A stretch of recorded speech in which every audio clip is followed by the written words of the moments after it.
สบายดีพี่น้องสบายดีท่านผู้ชมวันนี้มาพบกับซองบาลาว88คือเก่าเนาะพี่น้องห่างหายกันไปโดนเนาะไม่ได้ลงคลิปมีเฮาเอามาสวนมาอัปเดตอายุมันต้นหรือว่ามันสำปะหลังตัวปลูกไปได้ประมาณ1 เดือนเนาะมันก็สิเกิดในแล้วเนาะ ทางมาอัปเดตอายุมันแล้วก็มาเสียหญ้าเนาะพี่น้องเอามาเบิ่งตอนนี้ถือว่าหญ้าเกิดขึ้นเต็มแล้วเนาะพี่น้องเนาะฝนตกแล้วก็หญ้าก็เกิดนำเขาก็มาเสียหญ้าเลยค่ะต่างมาอัปเดตอายุมันสับปะหลังได้1 เดือนเนาะพี่น้องเนาะตอนนี้มันเขาก็เกิดเลยเนาะพี่น้องเกิดแล้วก็หญ้าก็หลายหญ้าหลายแห้งมาเห็นเลยตาขี้คร้านเนาะพี่น้องแต่ว่าเขาก็ต้องได้เสียหญ้าเนาะพี่น้องคันว่าเขาบ่เสียหญ้านี่มันเขาก็สิบ่เกิดเนาะมันก็สิตายหรือว่าเวลาเขาก้นเขาหยังมันก็สิบ่ได้ผลเนาะพี่น้องเนาะคันเราบ่เสียหญ้ามันอย่างนี้เบิ่งแล้วเป็นตาขี้คร้านพี่น้องเอ้ยแต่เขาก็จำเป็นได้เฮ็ดนะพี่น้อง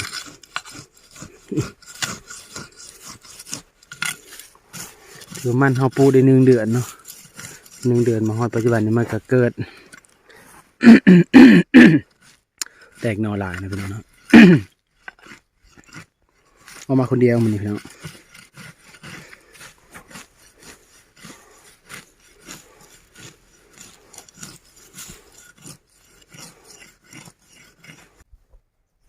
มันเขายาหลายนะพี่น้องเนาะ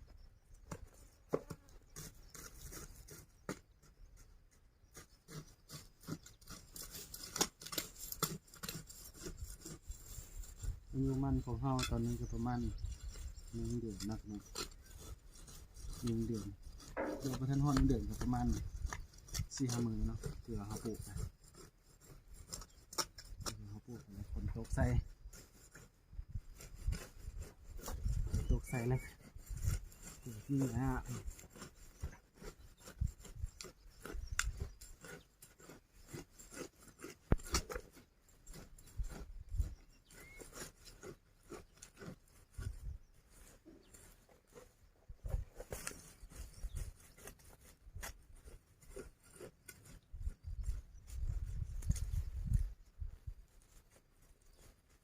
ดูกำเสียย่ำนะครับเขามีเสียงเขาลืมมาเสียงมา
โอ้ตอนนี้แดดร้อนหลายนะพี่น้องมันเขาก็เคี่ยวเข้ากันเลยกับหญ้าเขาปูนี่ก็ประมาณ1.8 เฮกตาร์นะพี่น้องเนาะเคี่ยว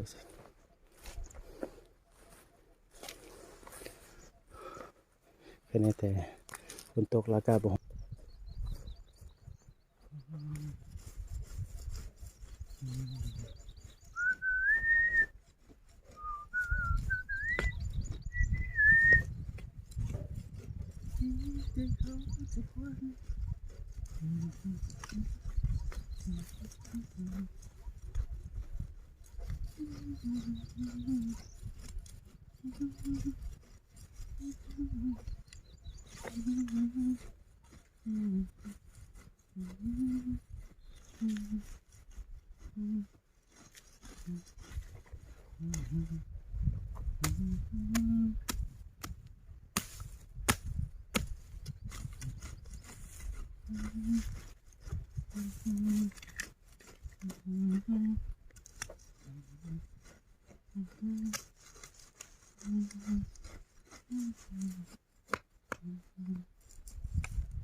เห็นบ่พาอันเชิญ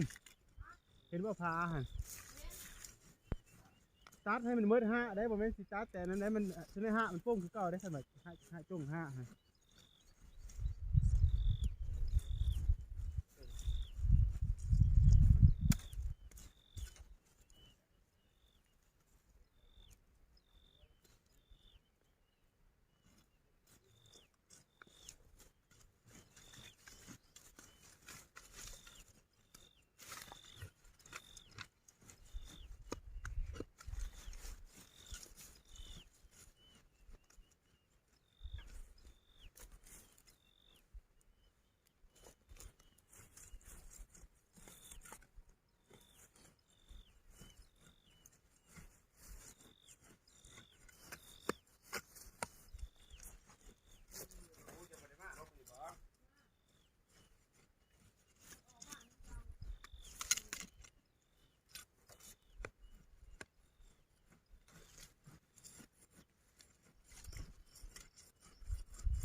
ที่มาเสียเป็นหน้าเนาะค่อยเสียไปผูกถ้ามันเสียยกคนยกทีได้มาเสียเป็นหน้าไปเลยเสียเป็นหน้าลงไปเสียเป็นหน้าคือเฮาปูนี่ลงไปเลยบ่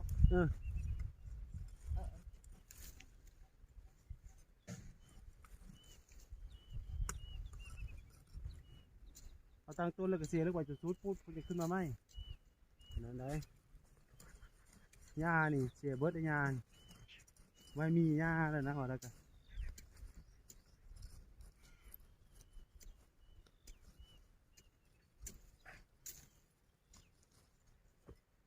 ทั้งหญ้าทั้งภูมิเลยนี่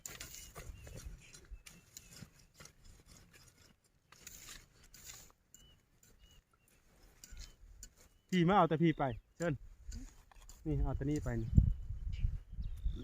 ลงไปเลย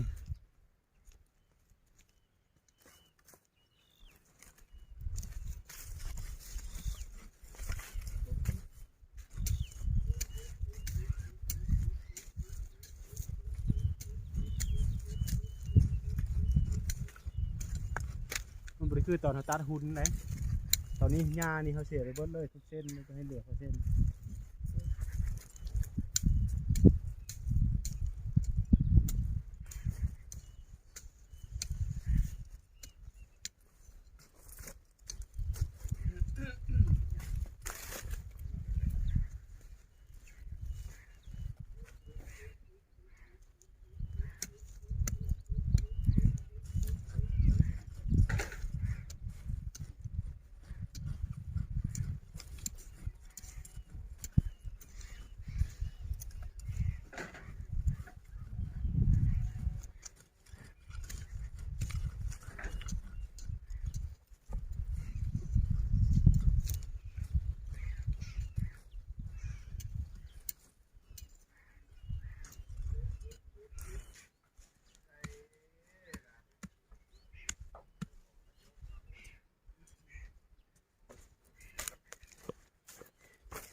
เส้นแล้วนี่พี่มาเบิ่งพี่เขาจะพาสิเสียแล้วนี่นี่เอาบริฟานแบบฉันได้เสียเอาขึ้นวันห้ามานี่ให้มันขึ้นแบบที่เราได้นี่นี่เอาหน่อยพี่เอาตัวนี้ลงไปเลยตัวหน้าของปูเมื่อวาน นักหายนอนดิ เสียไปสิเขาถูไปช่วยเสียงาน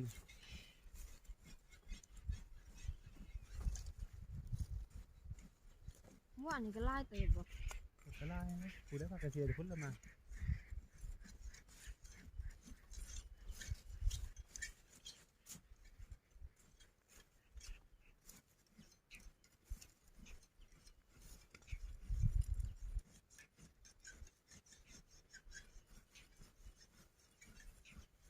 เสียแบบให้มันขึ้นเบิดเลย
จะข้ามเลยเชิญ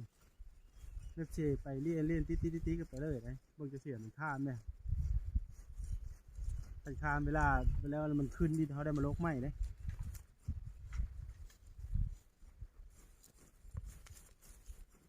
เสียให้หมาทุกเส้นเลยนะ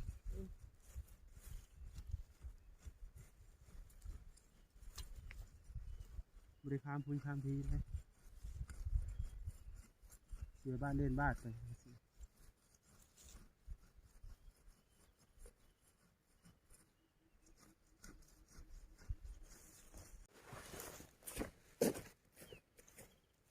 ขันมากกับท่านฮอดเด้อทางตัวนี้เมื่อกี้ เอาออกมาก่อนเนาะ กำลังเขา เอ เขาออกมากำลังครับเข้ามาก่อน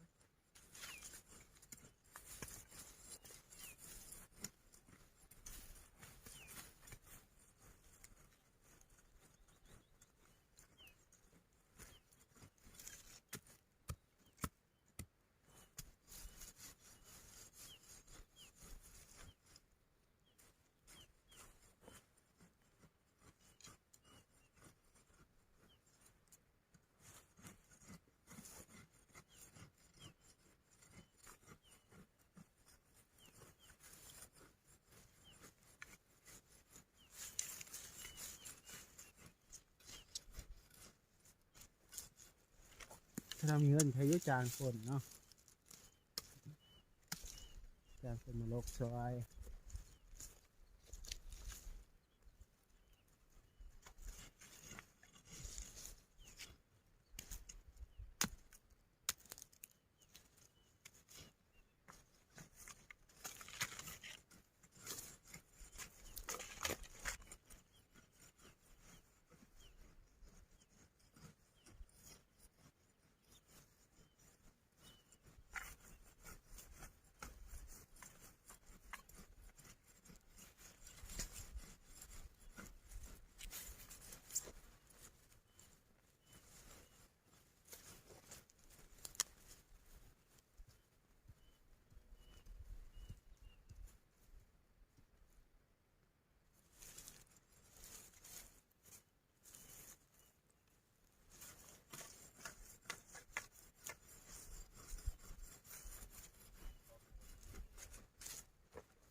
โทรได้ปะคอยบ่มีเบอร์โทรคอยมีแต่เฟซมีแต่เบอร์โทรพอเท่าตะกี้พอเล่าเท่าใส่ล่ะ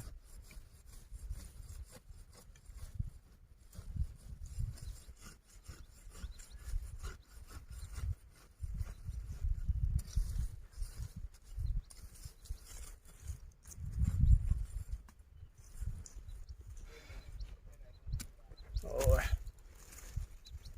เขาไปเชื่อที่ ใช่เขาพอเท่าไม่ได้ไปตะกี้ บ่อะไร